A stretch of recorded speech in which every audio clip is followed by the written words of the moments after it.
Добре. Як уже сказав Деніс, я перервав своє медитативне усамітнення заради сьогоднішньої промови.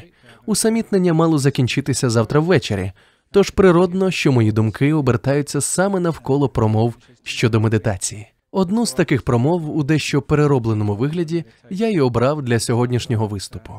Адже зараз тільки й розмов, що про перероблення і вторинне використання. Річ, звісно, не в переробленні, а в одному цікавому аспекті цієї промови. Вона не стільки про те, як медитувати, скільки про те, як залишити в минулому свої негаразди. Це промова про 4 способи скинути з себе тягар минулого. Ці думки взяті безпосередньо з вчення Будди. Вони є частиною його найпершого вчення. Сутність його полягає в тому, що хто б ви не були, медитуєте ви чи ні, сповідуєте ви буддизм, християнство, іслам, індуїзм чи щось інше, однаково час від часу ви стикаєтесь з необхідністю навчитися скидати з себе певний тягар. Трапляється так, що невміння скинути той тягар, коли ми не можемо відпустити від себе болісні спогади минулого, негативні почуття сьогодення, побоювання щодо майбутнього, стає причиною болю і страждань, і не тільки для нас, але й для наших близьких. Навколо і так багато болю і страждань. Отже, хоча б зі співчуття до власної родини або до людей, з якими працюєте, будь ласка, налаштуйте свій розум на вміння відпускати, на мирне і щасливе мислення. Однією з причин, через які я вирішив почуватися щасливим, було саме співчуття до людей, яким доводиться мати зі мною справу. Це вагома підстава. Буддизм вчить нас тому, що ми називаємо вмінням відпускати. Вміння відпускати не означає, що ви маєте відкинути все своє життя і стати монахами чи монахинями. Навіть якщо ви станете монахами чи монахинями, ви однаково матимете певні зобов'язання. Не можна позбутися абсолютно всього. Але все ж таки досить приємно знати, що будь-коли, за будь-яких обставин ви вмієте робити дещо, чого інші люди не вміють. Скинути тягар, нехай усе йде, як іде. Такі прості речі. Мене це завжди дивувало. Чому так? Хтось робить вам боляче, обманює вас, підводить вас, пліткує про вас. То й що? Чому просто не забути про це? Адже якщо ви не забуваєте, виходить, що та людина і далі робить вам боляче. Далі кривдить вас. Досить дивно, чи не так? Вас скривдили лише одного разу. Але якщо вас це зачепило, ви носитесь цією думкою. Одна й та сама кривда повертається до вас знову, знову і знову. Щоразу, як ви про це згадуєте, вам знову боляче. Якщо глянути на це під таким кутом, стає зрозуміло, що сердитися на того, хто вас скривдив, не має жодного сенсу. Це абсолютно нелогічно, безглуздо, тому що коли ви сердитесь на скоєну кривду, ви знову ту саму кривду відчуваєте. Отже, якщо вам зробили боляче, і з цим нічого вже не поробиш, відпустіть це від себе. Забудьте. Якщо ви спроможні відпускати, ви можете забути про спричинену вам кривду. Це легко, якщо знати, як це робиться. Йдеться не лише про кривду. Візьмемо, наприклад, страх перед майбутнім. Я не з усіма тут знайомий. Не знаю, чи доводилося вам, прийшовши одного дня до лікаря, почути, що ви хворі на рак. Рак молочної залози, рак простати, рак легень чи якийсь інший різновид раку. Їх стільки тих різновидів, просто як асортимент мюслі. Пам'ятаю, як у юності ми знали лише один бренд, а тепер маємо чималенький вибір. Отже, коли ви дізнаєтесь, що хворі, що ви робите? Нервуєтесь донестями. Ви і так хворі, а ваше нервування лише посилює хворобу. Це ж зовсім безглуздо. Чому б вам не припинити перейматися майбутнім? Радійте життю зараз. Я ще не встиг сказати цього сьогодні. Навіть дивно, я промовляю ці слова щотижня. Поміркуйте, де створюється ваше майбутнє. Коли саме настає та єдина мить, що може змінити ваше майбутнє? Саме зараз ось ця мить і є тим самим місцем, де і коли відбувається ваше майбутнє, ваш спокій, ваше здоров'я і щастя. Щоразу, як ви непокоїтесь через власне майбутнє, «Ой, що зі мною буде? Я помру». Ви у такий спосіб нехтуєте місцем і часом, коли дійсно можете щось зробити, тобто тим, що відбувається тут і зараз.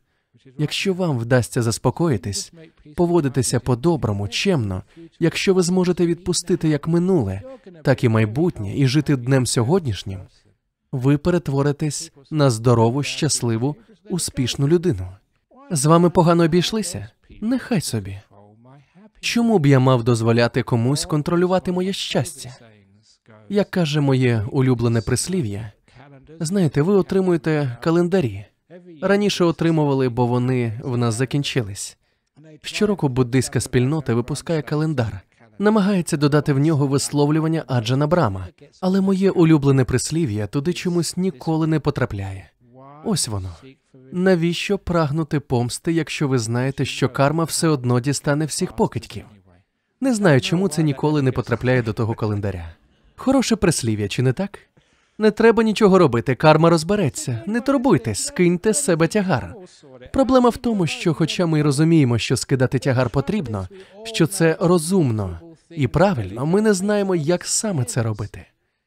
Саме тому ми й розповідаємо про 4 шляхи до полегшення. Ми часто чуємо «відпустіть», але як це зробити? Скажіть мені, як саме відпускати? Ось як Будда говорить про 4 способи скинути з себе тягар. Про перший спосіб я дізнався від свого вчителя Аджана Чаха, і було це дуже давно. Ми просто поверталися зі збору пожертв, а він, бувши великим вчителем, завжди знаходив привід для того, щоб чомусь навчити. І це були не високомовні повчання про якісь глибокі концептуальні поняття, а прості практичні поради, почувши які відразу ж виникала думка «Ого, це круто», які залишаються в пам'яті, а часом і змінюють все життя. Брамавамсо, чи вона важка, ця палиця? Дійсно важка. Кидає палицю геть. А тепер ні. Я обережно далеко не кидав, щоб нічого не зачепити. Тягар здається важким, лише поки ви його несете. Відпустіть, і ви вже не відчуєте ваги. Така глибока, така проста думка, що назавжди закарбовується в пам'яті. Чим перевантажене зараз ваше життя? Робота, рак, стосунки, проблеми з грошима? Чи важко все це нести? Важко, але лише доки ви тягнете це на собі. То чому ж ми не можемо скинути цей тягар? Відкинути його якомога далі? У центрі медитації, спілкуючись з людьми, які хвилюються щодо сім'ї чи роботи, я пропонував їм піти до лісу. Там же, у Джгана-Гроу, знайти палицю, написати чи видряпати на ній «Моя сім'я», уявити собі, що то і є сім'я з її проблемами, а потім закинути ту палицю якнайдалі. І на 9 днів звільнитися від проблем. Ви можете написати будь-що «Моя робота», чи то «Мій чоловік», «Моя дружина», «Мої діти», «Моє життя» і кинути. Ця дія дає нам розуміння того, що перший спосіб полегшити тягар полягає у вмінні звільнятися від зайвого. Життя кожного з вас сповнене складних ситуацій. Ви берете на себе дуже багато, а це означає, що вам нелегко йти дорогою, що зветься життям. Уявіть собі великий рюкзак. Ви, я думаю, бачили багато туристів з рюкзаками вперті. Я теж колись так подорожував. Але мій рюкзак був зовсім маленьким. А в тих туристів вони просто величезні. Мене завжди дивувало, чим ті рюкзаки можуть бути наповнені? Що там взагалі потрібно? Можливо, комп'ютер. У наші дні комп'ютерів не було. У разі потреби ми просто шукали телефонну будку. Це зараз у всіх свої телефони. А в ті часи ми подорожували майже без речей. Уявіть собі, що ви несете величезний рюкзак, як у тих туристів. Він справді дуже важкий, наповнений не одягом, а камінням, важкими гранітними брилами. І от ви йдете по життю день за днем, несучи на собі цей тягар і не знаючи, як його зняти. Ви скоро втомитесь, вам стане погано, і через цю виснаженість ви не зможете відчути щастя. Навпаки, вас усе дратуватиме. Ви почуваєтесь морально виснаженими? Чому? Тому що ви несете забагато речей у рюкзаку вашого розуму. Зазирнімо в той рюкзак. Що можна з нього виконати? Це і є перший спосіб полегшити тягар. Від чого можна відмовитись, що можна викинути? Чудово, виявляється, можна виконати багато речей. І жодної біди не станеться. Жодної біди не станеться, якщо ви викинете з рюкзака всі свої тривоги щодо минулого і майбутнього. Це найперший великий камінь, якого ви маєте позбутися. Я нічого не знаю про вашу історію, добра вона чи погана. Гадки не маю, бо свій камінь я давно вже викинув. Ви вільні від свого минулого. Минуле – це тюрма, це камера, але її двері відчинені. Ви можете вийти звідти будь-якої миті. Однак часто трапляється, що люди, подібно до тих, хто довгий час провів у в'язниці, відчувають острах від самої думки про вихід. Вони звикли до камери, їм важко вийти з неї. Але щойно їм стане сміливості відпустити минуле, як подібно до в'язня, вони полишають свою тюрму. Воля. Ах, яке полегшення. Яке щастя, що я позбувся цього тягаря, цього болю, цього величезного каменя. Хіба це не чудово? Отже, якщо ви розглядаєте своє минуле саме так, то візьміть палицю, напишіть на ній «Моє минуле» і закиньте її якнайдалі. Або навіть краще, візьміть камінь і балончик фарби. Напишіть на камені «Минуле» і киньте його в річку. Нехай собі тоне, і сліду по собі не лишає. Тільки уявіть, яку волю ви відчуєте. Ви можете це зробити, можете відпустити минуле. Коли ж сміливості зробити цей крок, позбутися важкої ноші бракує, поруч має бути хтось, хто переконає вас у тому, що цей крок є можливим і правильним. Щоразу ми не даємо собі змоги зробити це, вважаючи, що минуле може нас чогось навчити. Але ж минуле не вчить нас, воно лише завдає нам болю. Ми можемо навчитися набагато більшого, поклавши минулому край, ніж тримаючи його в собі. Тож нехай минуле йде від нас. Що ж, до майбутнього, що може статись? У центрі медитації мені розповідали про 2012 рік, коли має настати кінець світу. Мають відбутися зсуви тектонічних плит, цунамі, землетруси. Тобто про іпотеку можна не турбуватися. Ще 2 роки, і вам не доведеться її виплачувати. Кінець світу, звісно, не настане. Ні за 2 роки, ні коли б то не було ще. Ви так насправді не думаєте, хоча люди обговорюють кінець світу навіть в Індонезії. Я чув про це навіть на островах. Я їм сказав, слухайте, ставлю весь свій монастир і всю спілку буддистів Західної Австралії разом з усіма її активами проти вашого будинку. Якщо кінець світу таки настане, забирайте монастир і всі активи буддистської спільноти Західної Австралії. Якщо не настане, ми заберемо ваш будинок. Чомусь досі ніхто не погодився прийняти це парі. Звісно, ні, невигідна була б то угода. Та люди все ж бояться майбутнього. Щодо майбутнього, я можу гарантувати вам лише одне. Знаєте, я вмію бачити майбутнє, зовсім як свого часу мій учитель Аджан Чах. Тож я дивлюсь у майбутнє Австралії і з впевненістю предрікаю, що майбутнє Австралії непевне. І це не жарт. Це просто демонстрація того, що неможливо передбачити, що станеться. Неможливо точно знати, що і коли відбудеться. Життя сповнене несподіванок. І невідомо, звідки саме вони можуть з'явитись. Життя таке мінливе, тож не переймайтесь майбутнім. Відкиньте від себе думки про нього. Тож що ми робимо? Ми зменшуємо наш важкий тягар, викидаючи зайве, обираючи те, без чого можемо обійтись, що не потрібне нам на нашому життєвому шляху. Наступне, що ви можете зробити, це викинути геть звичку до нарікань. Чуєте? Знову гавкають собаки. Ну скільки ж можна? Треба щось з цим робити. А чи можете ви щось вдіяти? Ні, не можете.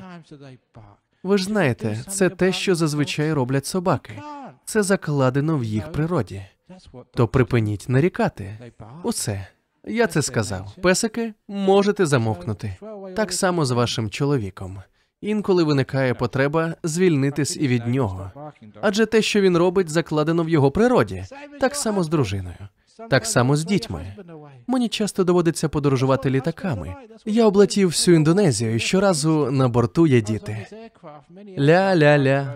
Шум весь час просто нестерпний, чутно на весь літак.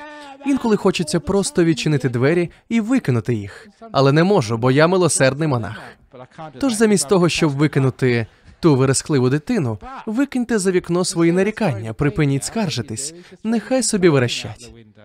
Якщо звернемо увагу на власне мислення, можемо помітити звичку все критикувати, звичку до нескінченних нарікань. Гадаю, ви розумієте, про що я. Звичка все критикувати, на все нарікати може звести з розуму. Такій людині завжди щось не так. От хоч би спілка буддистів. З цим місцем завжди щось не так. Наприклад, сьогодні чай не такий, як треба. Це нікуди не годиться. Якщо так трапиться знову, Деніс Шепард, пане президент, я більше не приїду. Ні, звісно, ми так не думаємо, бо звичка на все скаржитись є негативною і веде в нікуди. Навіть якби тут був такий чай, як я люблю, однаково хтось встиг би випити його раніше за мене. Тож байдуже. Йдеться про те, що треба позбутися цієї звички. Викинути її геть. Вона до добра не доводить. Звичка до нескінченних скарг зводить вас з розуму і робить життя і спілкування з вами просто нестерпним. Ви, принаймні, можете сказати, що не хочете так думати, можете викинути це з себе. Просто візьміть і позбудьтесь негативу. Треба позбутися поганого мислення, негативного мислення, а подекуди й частини позитивного мислення. Річ у тім, що інколи ми думаємо забагато, і це не дає нам спокою. Що більше ви замислюєтесь над життям, то менше ним насолоджуєтесь. Ви не прислухаєтесь до тлумачення. Коли ви читаєте книгу про життя, думки та ідеї наповнюють ваш розум, не залишаючи місця для радості в реальному житті. Схожа історія показана в одній давній притчі про Лао Цзи. Щовечора він вирушав на прогулянку і брав з собою одного учня. Лише один з них міг супроводжувати великого вчителя. Було у них непорушне правило. Той, хто вирушав на прогулянку з великим даоським учителем, мусив мовчати, йому не дозволялося ані слова вимовити. Одного разу під час такої прогулянки вчитель та молодий учень піднялися на гірський хребет. Саме заходило сонце, і це було таке розкішне видовище, що юнак не втримався і промовив: «Ух, як же це прекрасно!» Він порушив правило. Лао Цзи розвернувся і попрямував назад до монастиря. Більше він не брав цього учня з собою на прогулянки. Приятель того юнака став просити за нього, кажучи: «Послухайте, він же промовив всього лише кілька слів. Пожалійте його, майте до нього трохи серця. Та й взагалі, чому те мовчання таке важливе?» На що отримав сповнену глибокої мудрості відповідь учителя. Він пояснив, коли той юнак говорив про прекрасний захід сонця, він більше не милувався заходом, він милувався лише словами. Він більше не милувався заходом, він милувався лише словами. Це дійсно дуже глибоко. Щоразу, як ви думаєте, який прекрасний захід сонця, ви більше не милуєте заходом, ви милуєтесь словами. Багато хто з нас упродовж усього життя милується саме словами, а вони відокремлені від реального життя. Ми не відчуваємо, не бачимо, не чуємо. Ми живемо в нашому уявленні про те, що, як нам здається, ми бачимо, чуємо та знаємо. Тож багато чого варте вміння скинути з себе ці уявлення і спокійно жити собі далі. Немає потреби робити це постійно. Просто час від часу намагайтесь позбавлятися зайвого. Я вже розповідав колись історію про поличку над каміном у домі моєї матері. Моя мати вже досить поважного віку, живе у своєму домі в Англії. У тому домі, як і в багатьох англійців, є камін. Над каміном є поличка, де зазвичай тримають різні сувеніри, пам'ятні дрібнички, фотографії і таке інше. Одного дня, проживши вже кілька років в Австралії, я поїхав навідати матір і привіз їй сувенір. Який сувенір можна привезти з Австралії? Мені колись подарували дуже милого іграшкового кенгуру, такого пухнастого. От його я і привіз матері. Їй дуже сподобалось, і вона поставила ту фігурку на камінну поличку.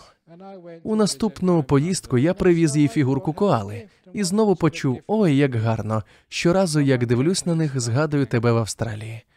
Коалу вона теж поставила над каміном. Наступного разу я привіз фігурку рибалочки Кукабари, потім качкодзьоба. Коли я збирався до неї вп'яти, мені вдалося дістати вомбата. Вомбат, на жаль, був завеликий, і коли вона намагалася поставити його на поличку, усе інше падало. Годину, не менше, вона провела в намаганнях розставити всі фігурки, але вони продовжували падати. Я запитав, чому ти не викинеш решту? І почув у відповідь, ні, вони такі милі, нагадують мені про тебе. На тій поличці було повно непотребу. І я сказав, мамо, це ж як з людським розумом. Якщо тримати в голові забагато проблем, це призводить до нервового зриву. У твоєї камінної полички точно нервовий зрив. Саме так і відбувається, якщо ми накопичуємо забагато думок або речей. Якби я поставив на свою камінну поличку кенгуру, більше там нічого б не стояло. Якщо мені подарують щось інше, я приберу звідти кенгуру і поставлю щось інше. Так і у вашому розумі, усьому має бути свій час. І тоді в камінної полички вашого мозку не буде нервового зриву. Я саме так і дію. Я роблю дуже багато. Ось щойно об'їздив з лекціями всю Індонезію. Я є духовним керівником спілки буддистів Західної Австралії, настоятелем монастиря Бодхін'яна, наглядаю за жіночим монастирем Дхаммасара, є духовним радником спілки буддистів Південної Австралії, духовним радником чи покровителем спілки буддистів Вікторії, керую монастирем Ват-Будда Дхарма в Сіднеї, є духовним покровителем медитаційного центру Бодхи-Кусума, директором освітнього центру Брам у Сінгапурі, духовним покровителем братства буддистів Сінгапура. Щось іще? А, так, ще я віце-голова ради директорів Австралійської асоціації Сангха. Дещо я, здається, пропустив. Не пам'ятаю, у будь-якому разі я виконую всі ці обов'язки, але по черзі, не одночасно. Ось, наприклад, зараз я тут. Тож на моїй камінній полиці стоїть спілка буддистів Західної Австралії, і я повністю присвячую себе вам. Щойно я поїду, то викину геть думки про це і знову стану просто вчителем у центрі медитаційного усамітнення Джхана Гроу. І це буде єдина річ, яка стоятиме на камінній поличці моїх помислів. Щойно я від'їжджаю до монастиря Бодхін'яна, я викидаю центр із думок і перетворююсь на настоятеля монастиря. Я завжди тримаю лише одну річ на поличці. Це й дає змогу зберегти здоровий глузд, бути в мирі з самим собою, бути щасливим. Тож викидайте геть усе зайве, залишаючи найактуальніше – те, що відбувається саме зараз. Це і є перший спосіб полегшити наш тягар. Навчитися викидати зайве. Припинити накопичувати зайве – це особливо стосується минулого і майбутнього. Другий спосіб полягає в пізнанні того, що ж таке справжня свобода. Наступна історія сталася з одним з наших монахів. Ми на той час проводили заняття з ув'язненими. Я був дуже зайнятий, тож той монах вирушив до в'язниці проводити заняття. Починався той цикл занять у в'язниці суворого режиму Казуаріна, в передмісті Перто. Послухавши його, в'язні почали просити «Залишайтесь ще, хочемо поспілкуватись, дізнатися про вас більше». Він не поспішав. Вони пригостили його чаєм і шоколадом. А ви ж знаєте, дайте монаху чай і шоколад, і він від вас ніколи не піде. Залишився й цей монах. В'язні почали розпитувати його про життя в буддийському монастирі на Заході, про те, що саме роблять монахи. А ви коли-небудь замислювались, що ми, власне, робимо? Монах почав розповідати, ну що ж, наш звичний день починається з того, що ми прокидаємось о 4 ранку. В'язні були приголомшені. О 4 ранку? Та нас і в тюрмі не змушують так рано вставати. Монаху довелося пояснювати, що це, в принципі, за бажанням. Не обов'язково вставати саме о 4. Власне, це так і є. Дійсно, не обов'язково. Можна встати раніше, якщо захочете, за бажанням. А потім що ви робите? Медитуємо, відповів монах. І що, не можна і фільм з нічної телепрограми дивитись? Монах відповів, що в них немає телевізорів. Немає телевізорів? Та навіть у нас у камерах є телевізори, який жах. Ну а потім, чим ви снідаєте? Сніданок у нас є, ми снідаємо кашею або локшиною, якщо хтось хоче, але зовсім трохи. Ого, здивувалися в'язні. Тут у в'язниці нам дають бекон, кекси, кашу, усе, що захочемо. А чому ви не їсте всього цього в монастирі? Ні, відказав монах, нам досить каші та локшини. А що ви робите потім? Потім у монастирі Бодхін'яна починається важка робота. Знаєте, у нас зараз багато роботи. Масштаби будівництва просто вражають. Можете побачити це на власні очі в центрі усамітнення. Ми укріплюємо схил. Я й сам провів 2 дні, нарізаючи цеглу. Працював такою величезною шліфувальною машинкою. Весь був у пилюці. Мені подобається час від часу допомагати тим, хто працює з бетоном. Трапилася зі мною колись одна історія, якраз під час роботи з бетоном. Коли працюєш з бетоном, хто б ти не був, навіть монах, будеш весь у тому бетоні. Хлопці, знаєте, є хлопці. От і я залишаюсь хлопчиком, хоч, може, і старий задля цього. Отже, повертався я додому, весь вкритий брудом, щоби прийняти душ. А назустріч мені відвідувачка монастиря, жінка зі Шрі-Ланки, вдягнена в дуже коштовне сарі. Підходить вона до мене у житті, цього не забуду, і каже: я приїхала побачитись з настоятелем Аджаном Брамом. Я швиденько зметикував і відповідаю: пані, пройдіть он до того залу. Він має там бути хвилин за 15. Мені вистачило цього часу, щоб зайти до себе, прийняти душ і перевдягтися. Я прийшов до залу, де чекала на мене та жінка, відрекомендувався: я Аджан Брам. А вона мене так і не впізнала. Ось який я був брудний. Ми з нею мило поспілкувалися. Я розповів їй про монастир, про буддизм, про те, що ми робимо. Все це справило на неї чимале враження. Перш ніж піти, вона заявила: знаєте, у вас просто чудовий монастир. І ви просто чудовий монах, але не ображайтесь. Маю сказати, що дорогою сюди бачила просто дуже брудного монаха. Раджу вам щось з цим робити. Я пообіцяв: пані, я з ним неодмінно поговорю. Що я і зробив. Ось так важко ми працюємо, і коли в'язні про це почули, вони знову здивувалися, оскільки хоч в австралійських тюрмах в'язні і мають працювати, це зазвичай легка робота.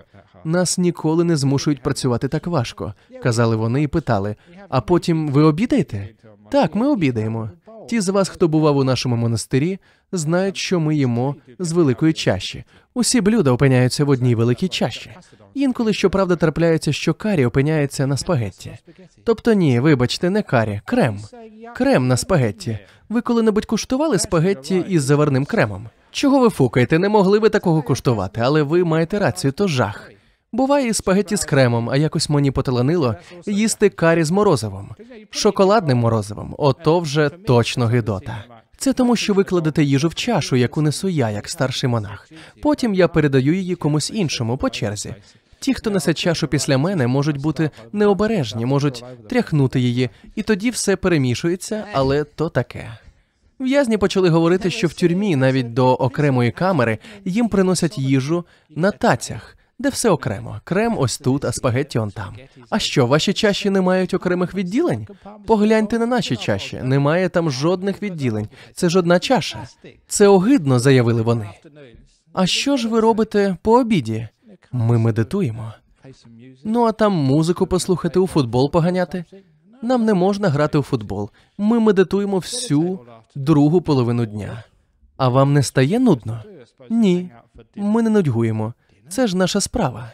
То ви, мабуть, відпочиваєте за вечерю? За вечерею? У монастирях не вечеряють, ми їмо лише вранці. Ну, знаєте, сказали в'язні, навіть у тюрмі нас годують ввечері, і ще можна перекусити впродовж дня, коли заманеться. А що ж ви тоді робите ввечері? Чи можна вам пограти в карти, чи то в монополію, чи ще якось розважитись? Ні, відповів монах. Ми цього не робимо. Тільки не кажіть, що ви знову медитуєте. А як же? Звісно, медитуємо. Господи, це ж, мабуть, жахливе життя. А коли ж ви лягаєте спати у ліжко? Ліжко? Ліжко? Здивувався монах. У нас немає ліжок, я сплю просто на підлозі. В'язнів це просто шокувало.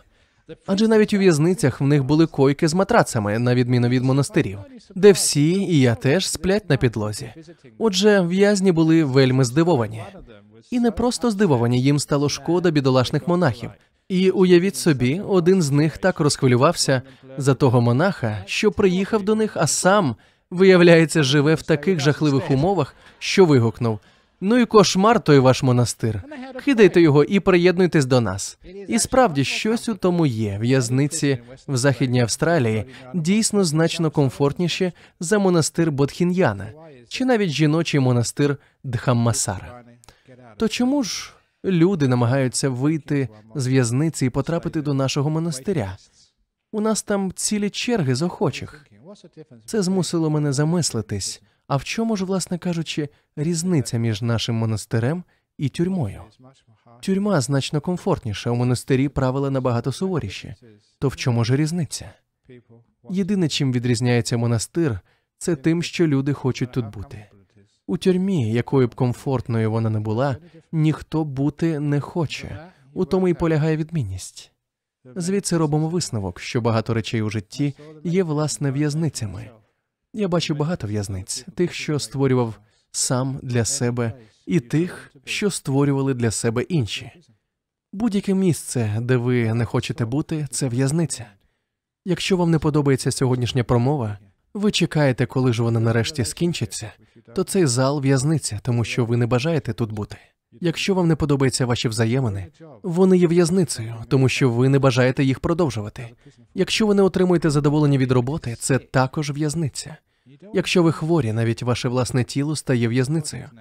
Будь-яке місце, де ви не бажаєте бути, є в'язницею. Є, щоправда, дуже легкий спосіб втекти з усіх побудованих нами для самих себе в'язниць. Не треба міняти ані чоловіка, ані дружину, навіть роботу не треба міняти. Навіть одужувати від хвороби не обов'язково. Усе, що вам потрібно, це змінити своє ставлення, захотіти бути там, де ви є. Якщо ви хочете там бути, ви вільні. Як би незручно чи навіть боляче вам не було, доки ви бажаєте продовжувати, ви вільні. Те, що ми називаємо задоволенням, і є другим способом зняти з себе тягар. Треба лише захотіти бути саме тут і зараз, що б тут не відбувалось. Ваше ставлення має велику силу, особливо під час медитації та й в інших ситуаціях. Під час медитації неважливо, що саме ви відчуваєте. Вам може бути нудно, ніяково, ви можете хотіти спати, вас можуть переповнювати найдивніші думки. Але якщо ви хочете бути тут, ви відчуєте спокій і свободу. Якщо ви бажаєте бути де-інде, ви відчуватимете напругу, будете страждати. Фокус полягає в тому, що ви не мусите змінювати нічого, крім власного ставлення і бажання бути там, де ви перебуваєте. Йдеться не лише про медитацію.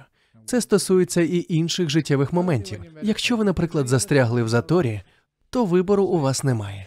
Скільки б ви не сердились, швидше не поїдете. Тож, коли ви застрягли в заторі, забажайте бути там, і ви уникнете стресу. Ви почуватиметесь вільно, спокійно і легко в усіх дорожніх заторах на вашому життєвому шляху. Коли ви відчуваєте бажання бути в іншому місці, єдине джерело стресу – це думка «хочу бути де-інде, не хочу бути тут». Це як з тюрмою. Якщо ж ви хочете тут бути, ви вільні. Настає час помирати. Я бачив багатьох людей, які в цей момент продовжують відчайдушну боротьбу з хворобою і болем. Це невимовно сумно, адже ця боротьба в останній миті життя марна. Ви однаково помираєте. Не перетворюйте власне тіло на в'язницю насамкінець. Відчуйте бажання бути там, і ви будете зовсім вільні. Це і є другий спосіб полегшити ваш тягар – бажання бути там, де ви є. Ще один третій спосіб полегшити ваш тягар походить з Дхаммачакра Правартана Сутри, тобто з третьої благородної істини, яку проголосив Будда. Вона полягає в тому, що звільнення від жадоби веде до просвітлення. Я вже називав два шляхи до звільнення від тягаря. Третій шлях називається вміння віддавати. І не просто віддавати, а віддавати, не чекаючи нічого у відповідь. На стінах цього приміщення, збудованого досить давно, немає жодного згадування про тих, хто фінансував його будівництво. Жоден з донаторів не названий. Побудова медитаційного центру коштувала 5 мільйонів, які складалися з величезної кількості великих і малих пожертв. Але ніде в цьому центрі навпроти нашого монастиря, ви не знайдете згадки про тих, хто робив ті пожертви. І це не випадково, адже ми заохочуємо людей віддавати, не очікуючи нічого у відповідь. Якщо ви робите пожертву і хочете, щоб ваше ім'я красувалося над входом до цього залу, то це не пожертва. Це купівля прав на рекламу, привернення уваги до вашого імені, але не пожертва. Ми обираємо шлях, вказаний Буддою, вміння давати, не чекаючи нічого у відповідь. Що ж це означає? Полегшити свій тягар. Коли ви одружуєтесь, чи просто маєте взаємини, чи даєте ви щось безкорисливо, чи хочете отримати щось у відповідь, чи дійсно ви звільняєтесь від важкої ноші?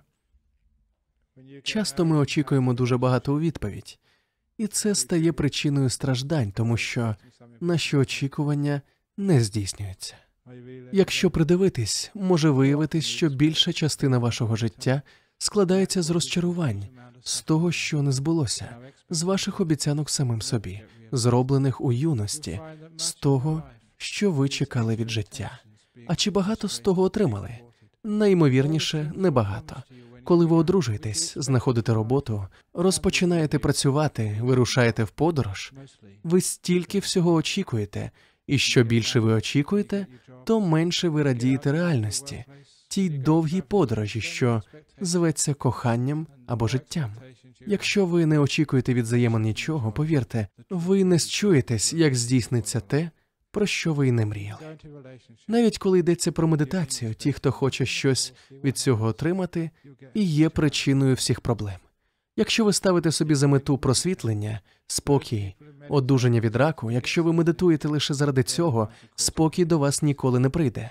Котре хочу процитувати Аджана Чаха, який говорив: «Ви медитуєте не для того, щоб щось отримати, чогось домогтися. Ви медитуєте, щоб звільнитися від чогось». Це і є вміння віддавати, не чекаючи нічого у відповідь. Вміння звільнятися і відпускати. Це прекрасний спосіб прожити життя. Я, наприклад, навіть від цих лекцій нічого у відповідь не очікую. Навіть сьогодні чай і той не такий, як треба. Та я ж і не очікував, тому нічого. Байдуже. Отже, що б ви не робили, не чекайте нічого у відповідь. Є люди, яких це дуже дивує. Одного разу мені зателефонувала жінка з Польщі і запитала, чи буде сьогодні лекція. Я відповів: так, я читаю сьогодні лекцію тут, у цьому центрі. Вона поцікавилась, скільки треба заплатити за вхід. Я відповів: ні скільки, за вхід платити не потрібно. Це її спантеличило, і вона перепитала: ви мене не зрозуміли, скільки грошей потрібно заплатити, щоб зайти? Я пояснив: пані, ви не платите за те, щоб зайти. Ви просто зайдете, послухайте, якщо не сподобається, підете геть. Вона помовчала і знов за своє: послухайте, скільки доларів і центів треба дати, щоб пройти і послухати вашу промову? Я повторив: пані, нічого не треба давати, ви не мусите платити ані за вхід, ані за вихід. Ми не роздаємо жодних брошур, жодної, знаєте, пропаганди, за яку доводиться пізніше викладати гроші. Це повністю безкоштовно. Просто приходьте і слухайте, і спокійно йдіть. Вона довго мовчала. Ніколи не забуду цю паузу. Було зрозуміло, що жінка була дійсно приголомшена почутим. І тут вона зі щирим здивуванням запитала: а що ж тоді ви всі з цього маєте? Вона повірити не могла, що можна робити щось просто так, просто віддавати. Так прекрасно жити, дарувати і не чекати за це винагороди. Чому? Тому що дарувати радісно. Я вже, здається, розповідав кілька тижнів тому, як щодня, коли я снідаю, приходить кішка і випиває моє молоко. Інколи я встигаю випити його сам, інколи половину. А часто і зовсім залишаюсь ні з чим. Я просто віддаю молоко кішці. Чи отримую я від неї щось на заміну? Звісно, ні. Вип'є молоко, обнюхає все довкола і йде собі. Хоч би подякувала, хоч би нявкнула, але кішки, вони такі, дуже гонорові. Дозволить та кішка себе хоча б погладити, почухати чи ні? Байдуже. Мені просто подобається віддавати їй те молоко. Насправді ми досить часто даруємо щось просто так. Котам, собакам чи людям навколо нас. Коли матері віддають усе своїм дітям, вони ж не очікують за це винагороди. І це прекрасний шлях до полегшення. Чому б не віддавати життю те, що ви маєте? Вашу доброту, вашу любов, вашу жагу до життя, не чекаючи за це нагороди. Робіть так, і ви пізнаєте, що таке полегшення, що таке дійсно духовне життя. Значення має не те, що я отримаю, а те, що я віддам. Усе своє життя я віддаю, присвячую цій ідеї. Це і робить мене таким багатим. Не матеріально, а багатим на щастя, здоров'я та спокій. Це і становить третій шлях до полегшення тягаря. Вміти дарувати, віддавати всі свої сили. Наприклад, вашому партнеру або самому життю, або цій миті. Віддавати, не чекаючи нічого у відповідь. Це і є третій спосіб. Жодних очікувань. Якщо ви нічого не очікуєте, життя стає надзвичайно цікавим. Ви від нього нічого не вимагаєте, а воно дає вам так багато. Часто вам дістається те, чого ви менш за все очікували. Це так весело.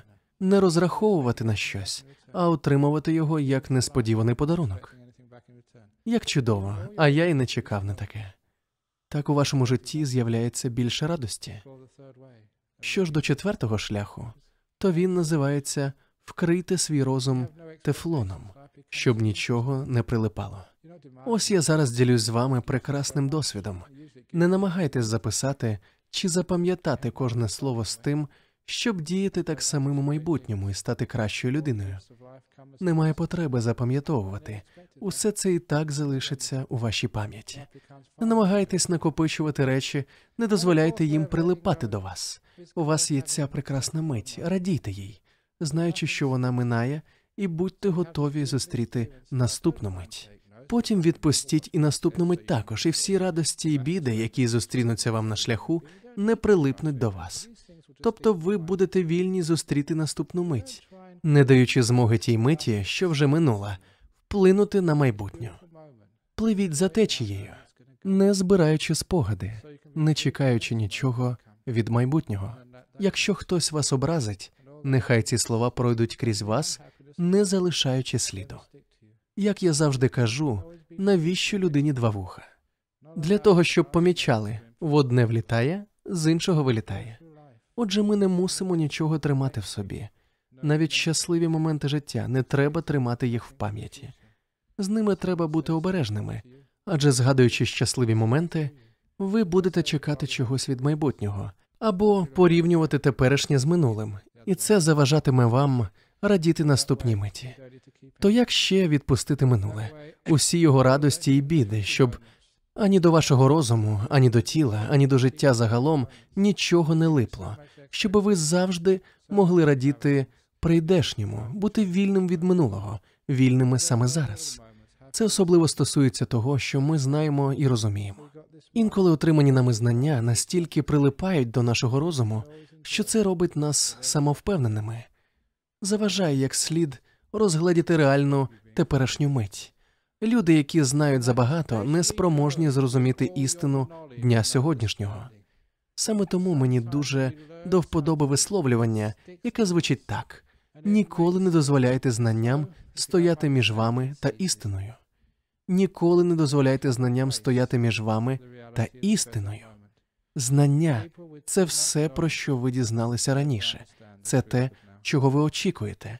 А коли ви очікуєте на певні події, ви розумієте, до чого я веду.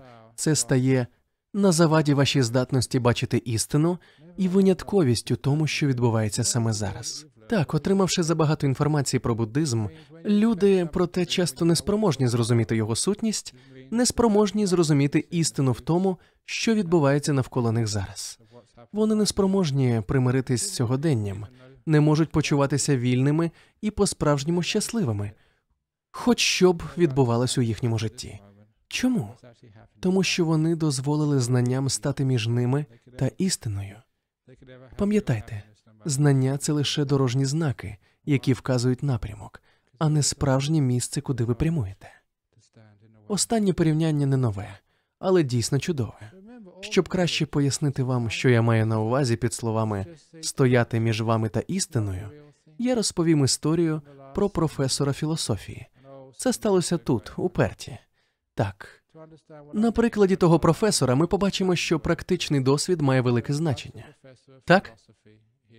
Досвід перетворюється на минуле, коли ми намагаємось аналізувати його за допомогою знання, отриманого в минулому.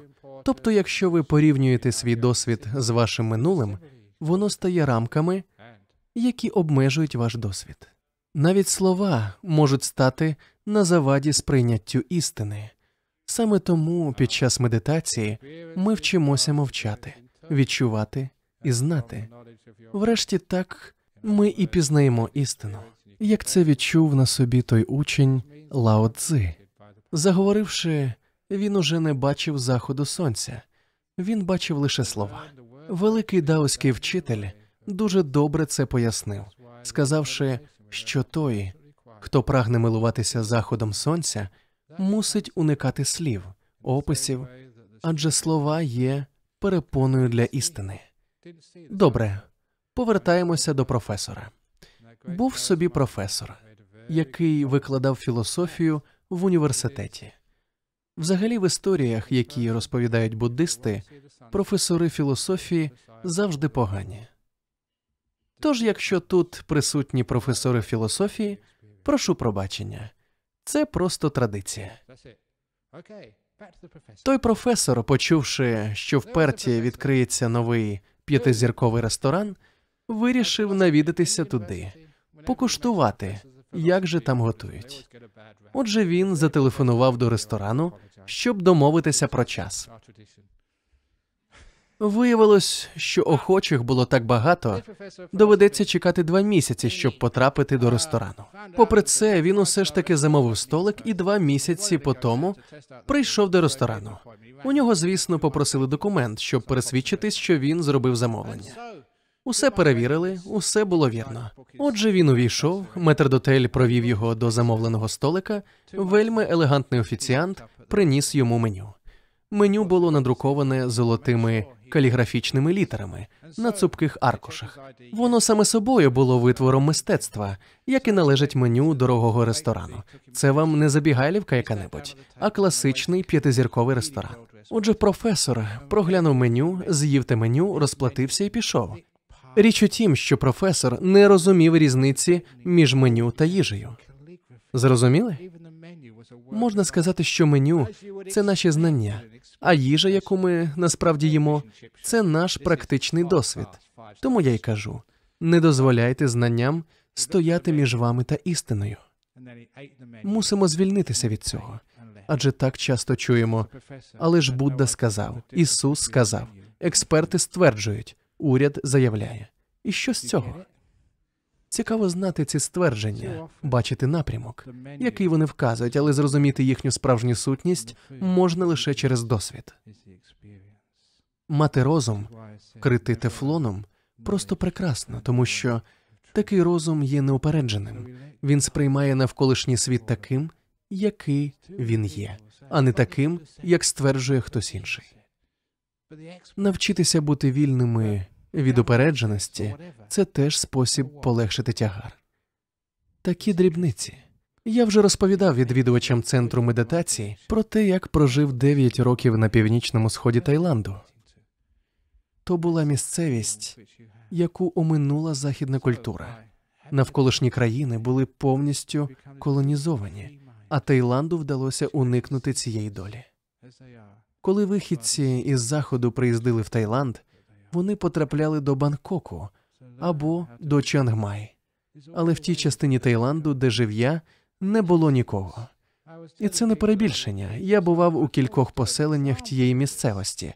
І виявлялося, що я перший виходець із Заходу, якого бачили місцеві жителі.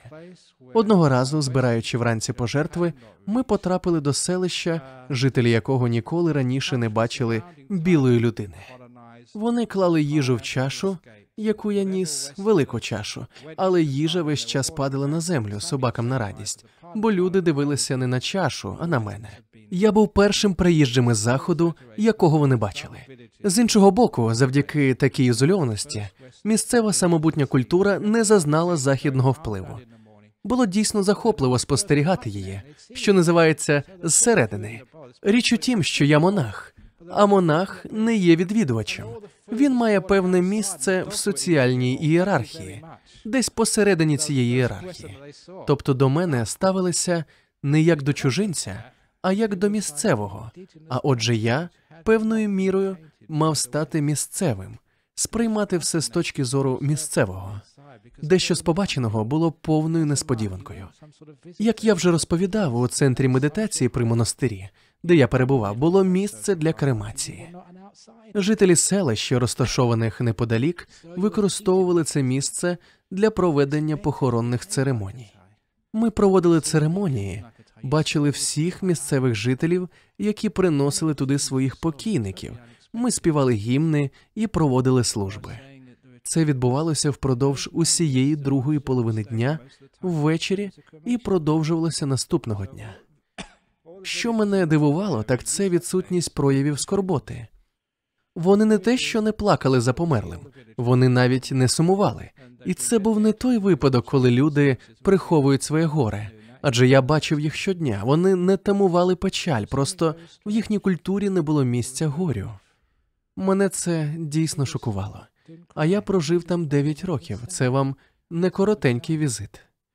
Існування подібної культури здавалося мені неможливим. Адже все, що я знав раніше, говорило мені, що, втративши близьку людину, ми мусимо сумувати за нею. А ті люди насправді не відчували горя. Ось бачите? Інколи те, що вважається неможливим, насправді є. Тобто те, що ми знали раніше, заважає нам побачити істину. Отже, ми мусимо звільнитися від багатьох речей, навіть від знань і упереджень, щоб побачити істину. Це я і називаю тефлоновим розумом. Інакше ви ризикуєте тим, що ваші упередження щодо того, хто ваш чоловік, хто ваші вороги, хто ваші друзі, не дадуть вам побачити, що ж насправді відбувається навколо вас. А життя сповнене несподіванок. В усякому разі, наскільки мені відомо з того, що я бачив.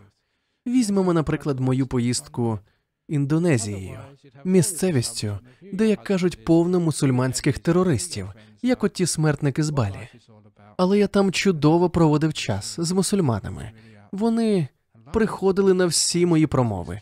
Ми фотографувалися разом. У мене брали інтерв'ю і фотографували для мусульманських газет. Одна мусульманська родина навіть наздогнала мене в аеропорту, просто перед вилітом. Вони попросили: Аджан Брам, будь ласка, поставте автограф у вашій книжці. Це найкраще, що ми коли-небудь читали. Ми ще й сфотографувалися наостанок. Мусульманська родина в традиційному вбранні, і між ними я з книжкою. Хіба не чудово, що людям, які сповідують різні релігії, може бути так добре разом? Не чекали такого? А це і є істина. Щоразу, як ми беремо на віру ствердження «мусульмани не люблять буддистів», це знання стає між нами та істиною. Тож пам'ятайте, треба вкрити свій розум тефлоном, не давати змоги нічому прилипати до нього, тому що це заважає вам побачити істинний стан речей. Ось це і є 4 способи полегшити свій тягар. Назву їх ще раз. Перший спосіб – викинути зайве. Я не маю на увазі матеріальні цінності, а ті зайві думки про минуле і майбутнє, які переобтяжують ваш розум. Тривога за майбутнє чи інші хвилювання. Позбавтеся них. Живіть просто і вільно. Не переобтяжуйте себе. Викиньте з рюкзака свого розуму все зайве. Другий спосіб – навчитися бути задоволеними.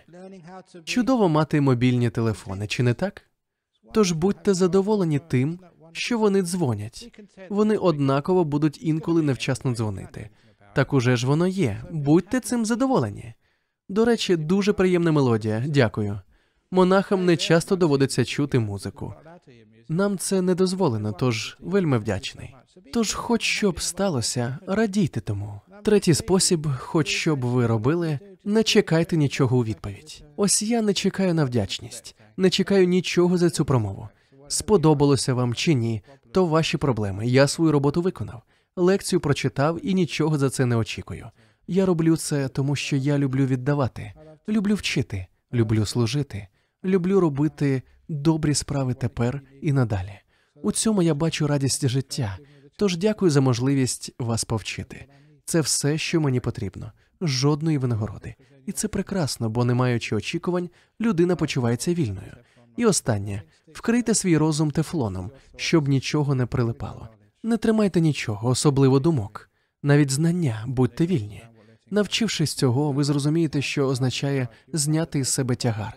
І якщо ви хоча б час від часу зможете так робити, ви переконаєтесь, що спроможні впоратися з будь-якими проблемами. Є час для важкої праці, коли треба нести свою ношу, виконувати свою роботу, свої обов'язки. Має бути й час опустити ношу, зняти з себе тягар. Проблема в тому, що ми всі, як представники західної культури в західному світі, так і уродженці Азії в тому ж західному світі, ми всі добре вміємо виконувати свою роботу, нести свою ношу, але не вміємо від неї відпочивати. Тепер ви знаєте, як зняти з себе тягар. 4 способи це зробити. Дякую за увагу. Дякую. А я навіть не очікував.